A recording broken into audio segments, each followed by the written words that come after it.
ஆந்திர மாநிலம் விஜயவாடா பகுதி வெள்ளத்தில் தத்தளிக்கிறது. அங்கு 2 நாட்களாக உணவு, குடிநீரின்றி மக்களும் பாலின்றி குழந்தைகளும் தவித்து வருகிறார்கள். களத்திலிருந்து நமது செய்தியாளர் சுரேஷ்குமார் அளித்த தகவல்களை காண்போம். புடமேறு கேனால் எனக்கூடிய ஒரு கால்வாயில் வெள்ளப்பெருக்கு, அதாவது அதிகப்படியான நீர் வெளியேறிய நிலையில் அந்த கால்வாய் உடைப்பு ஏற்பட்டு தற்போது ஊருக்குள், அதாவது குடியிருப்பு பகுதிகளுக்குள் புகுந்திருக்கிறது.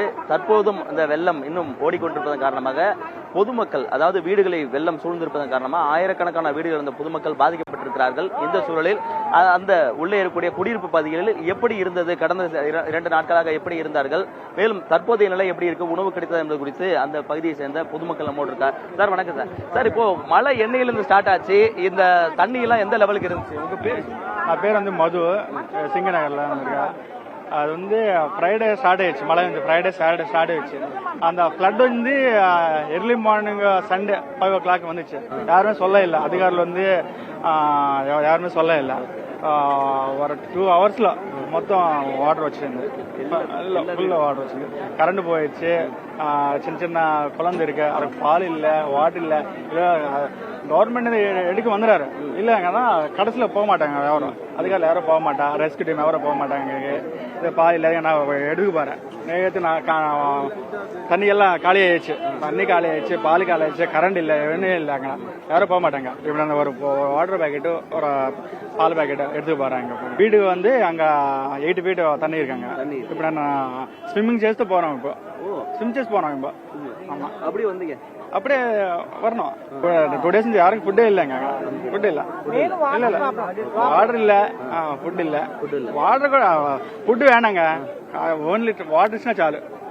வாட்டர் சிங்கநகர் நேம்ல வந்து 10 ஏரியாஸ் இருக்கு. 10 ஏரியால வந்து 4 லட்சம் ఫ్యామిలీస్ இருக்குங்க.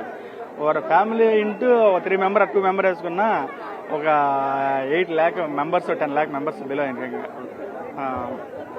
వాళ్ళు வந்து కొంతమంది చచ్చిపోయిన హెలికాప్టర్ ఫుడ్ అంతా చుమ్మాంగ షో మాత్రమే. హెలికాప్టర్ లో ఫుడ్ ఎందుకంగా, వాటర్ ఇచ్చినా చాలు, మాకు వాటర్ కూడా లేదు. ఫుడ్ என்ன వస్తారు చేస్తున్నారు சும்மா பாருங்க. ஃபுட் நிறைய ஃபுட் அங்க படைசாங்க. அது ஓகேண்ணா. தற்போது இவர் கூறிய விவரத்திலிருந்து இந்த பகுதி எவ்வளவு பெரிய மக்கள் வாழக்கூடிய ஒரு முக்கியமான இடம், இந்த மழை பாதிப்பின் காரணமாக எந்த அளவுக்கு பாதிக்கப்பட்டிருக்கிறது, குறிப்பாக உணவுப் பொருள் கூட அந்த பகுதியை கொண்டு சேர்க்க முடியாத அளவுக்கு இந்த மழை வெள்ளம் சூழ்ந்திருப்பதாக அவர் கூறுவதிலிருந்து புரிந்து கொள்ள முடிகிறது. அது மட்டுமல்லாமல் குடிநீருக்கு 2 நாட்களாக மிகப்பெரிய தட்டுப்பாடு ஏற்பட்டிருப்பதாக தெரிவிக்கிறார்கள். நாமும் பார்த்துக் கொண்டிருக்கிறோம். இந்த பகுதியில் குடிநீருக்கு மக்கள் எந்த அளவிற்கு அவர்கள் கிடைக்காமல் அல்லோலப்படுகிறார்கள். அவர்கள் அதற்காக எவ்வளவு தூரம் கஷ்டப்பட்டு அந்த குடிநீர் கேன்களை வாங்குவதற்கு கூட்டம் எவ்வளவு அலைமோதி கொண்டிருக்கிறது நாம் பார்க்கிறோம். ஏனென்றால் இங்கு இருக்கக்கூடிய குடியிருப்பு பகுதிகளுக்கு ஒரு பிரதான வழியாக இருப்பது இந்த பாலம் தான். இந்த பாலத்தின் வழியாக தான் அனைத்து பொருட்களும் இங்க சுற்றிலும் இருக்கக்கூடிய 10 குடியிருப்பு பகுதிகளுக்கு கொண்டு சேர்க்க வேண்டும். ஒவ்வொரு குடியிருப்பு பகுதியிலும் ஆயிரக்கணக்கான வீடுகள் இருக்கின்றன. சுமார் 2 லட்சத்துக்கும் மேற்பட்ட மக்கள் இந்த பகுதியில் இருப்பதாக தெரிவிக்கிறார்கள். இப்படிப்பட்ட இடங்களுக்கு தேவையான குடிநீர் பிரதானமான தேவையாக இருக்கிறது. ஆகவே இன்னும் அரசாங்கம் இங்கு வசிக்கக்கூடிய மக்களுக்கு, தண்ணீரில் சிக்கி தவிக்கக்கூடிய மக்களுக்கு போதிய நடவடிக்கைகளை மேற்கொள்ள வேண்டும் என புதிய தலைமுறை களத்திலிருந்து வலியுறுத்துகிறது.